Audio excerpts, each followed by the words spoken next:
Hello everyone, good morning. কেমন আছো তোমরা সবাই? আশা করছি সবাই অনেক ভালো আছো, আর আমরাও তোমাদের আশীর্বাদে ভালো আছি। তো আজকে হচ্ছে শনিবার, আর এখন বাজে সকাল 6:30। এখন থেকে আমি তোমাদের সাথে নিয়ে আমার ব্লগটা শুরু করছি। আশা করব আজকের ব্লগটা তোমাদের খুব ভালো লাগবে। তো উঠেছি কিন্তু অনেক সকালে, মানে 6টার সময় উঠেছি। 6টা বলতে শীতের দিন কিন্তু অনেকটাই সকাল, আর গরমের দিন সেটা মনে হয় অনেকটাই বেলা।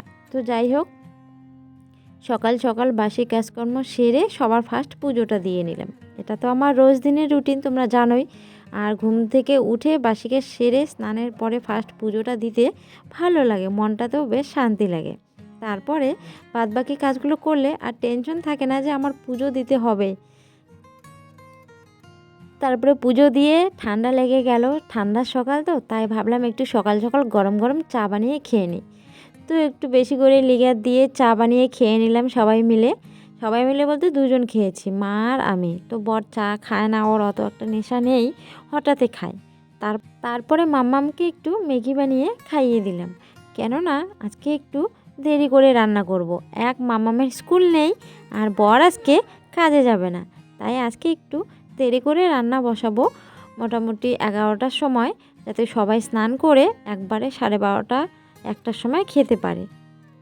আর ওই রান্নার সময় হতে হতে আমি আমার কাজগুলো ততক্ষণে কমপ্লিট করে নিই। তো বাসি বিছানাটা কিন্তু তোলা হয়নি, কেননা বর দেরি করে ঘুম থেকে উঠে বলে। আর ওর অপেক্ষায় যদি আমি থাকি, হয়তো তোমরা কেউ বলবে যে বাসি বিছানা রেখেই তুমি মানে পুজো দিয়ে নিচ্ছ। সেটা কোনো ব্যাপার নয়, আমি কিন্তু বাইরের সব বাসি কাজকর্ম কমপ্লিট করে তারপরেই কিন্তু স্নান সেরে পুজো দিই। কেননা বর ঘুম থেকে একটু দেরি করে উঠে, আর ওর অপেক্ষায় যদি আমি থাকি যে কখনও ঘুম থেকে উঠবে আর আমি কখন বিছানাটা গুছাবো, তাহলে কিন্তু আমার পুজো দিতে দিতে 9টা 10টা বেজে যাবে। আর অত বেলা করে পুজো দিতে আমারও ভালো লাগে না। আমারও না এমনই অভ্যাস হয়ে গেছে যে সকাল সকাল পুজো দিতে খুব ভালো লাগে। তারপরে না ঘরটা একটু ভালোভাবে আজকে পরিষ্কার করে নিলাম। আর এইদিকে দেখো আমার কিন্তু রান্নাবান্নাও হয়ে গেল। তারপরে দেখো কত বাসন কোসন বেরিয়েছে। তো সকালের বাসন অবধি আমি মাজিনি, মানে রান্নাঘরে যে ওই চা খেয়ে বেরিয়েছি, তারপরে কিন্তু রান্নাঘরে একবারে রান্না করতে ঢুকেছি। তো তাড়াহুড়ো করে রান্না করলাম জন্য আজকে রান্নাটা কিন্তু আমি তোমাদের সাথে শেয়ার করতে পারলাম না। তো আজকে রান্নায় কিন্তু ছিল, বর বাজার থেকে মাছ নিয়ে আসলো, রুই মাছ। তো সেই মাছে আমি মশলা মাখা করলাম আর একটু মাছ ডাল করলাম। মাছ ডাল খেতে আমাদের বেশ ভালো লাগে। আর কিন্তু এনেছে পাঙ্গাস মাছ।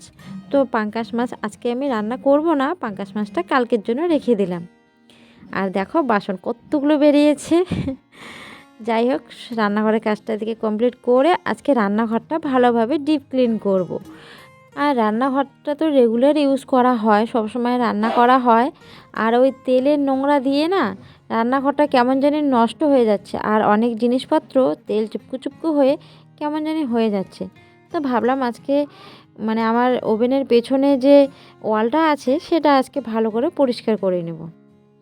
তো আমার বাসন মাজাও কিন্তু কমপ্লিট, আর সব বাসন কিন্তু আমি এইভাবে টি টেবিলে উবুর করে রেখে দিই। জলটা ঝরে যাওয়ার মোটামুটি আধ ঘন্টা পরেই আমি কিন্তু এগুলো আবার জায়গা মতন রেখে দিব। আর যতক্ষণে জলগুলো ঝরে পড়ছে ততক্ষণে কিন্তু আমি দেখি অন্য কাজ করে নেব। একসাথে এত বাসন, মানুষ কিন্তু ভারী 4জন, মেয়েকে নিয়ে 4জন, আর আমরা কিন্তু এমনি 3জন। তো সকালের বাসন ছিল, ওই যে বললাম না সকালের বাসন অবধি মাজিনি, চা খেয়ে যে বেরিয়েছি আর রান্নাঘরে আসিনি, তাই কিন্তু আজ এত বাসন জমেছে। না হলে বাসন জমে, কিন্তু এতটাও জমে না, একসাথে এত বাসন হয় না। তো যাই হোক, এইদিকে এই কাজটা কমপ্লিট হয়ে গেল, একটা টেনশন দূর হয়ে গেল। এখন আর একটা টেনশন, আমি এখন রান্না করে যাবো। তার আগে কিন্তু আমি আজকে এই বেডশিট আর কিছু জামা কাপড় ধুয়ে দিয়েছি। তো এগুলো যখন স্নান করেছি তখন কিন্তু ধুয়ে দিয়েছি, তো শুকিয়ে গেছে। আর আজকে বাড়ির ভিতরেই রৌদ্র ছিল, মানে সকাল সকাল বাড়ির ভিতরে রৌদ্র থাকে, 12টার পরে আর রৌদ্রটা থাকে না বাড়ির ভেতরে, তখন বাড়ির পেছনে আমাদের জামা কাপড় শুকোতে দিতে হয়। তো মামামের স্কুল ড্রেস সেগুলো ধুয়ে দিয়েছি, কেননা আজকে তো স্কুল বন্ধ, তাই না হলে অন্য অন্য দিন সময় হয় না, আর ধুয়ে দিলেও শুকাতে চায় না।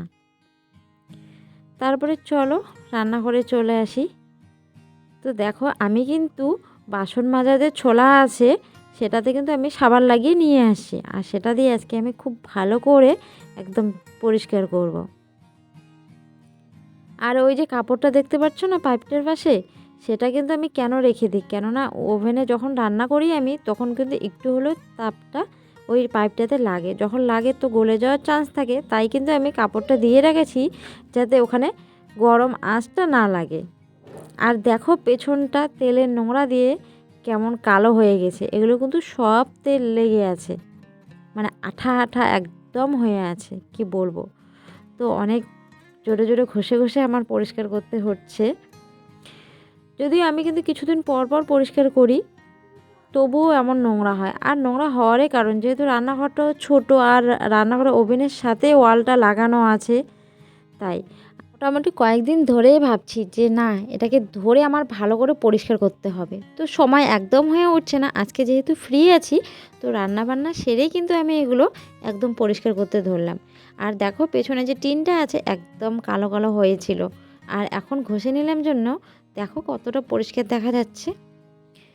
তো সাবান দিয়ে ঘষে নেওয়ার পরে কিন্তু আমি জল দিয়ে ধুয়ে নেব ভালো করে। তো এখানে তো জল ঢেলে দেওয়া সম্ভব না, তাই একটা কাপড় ভিজে নিয়ে ভালোভাবে মুছে নেব।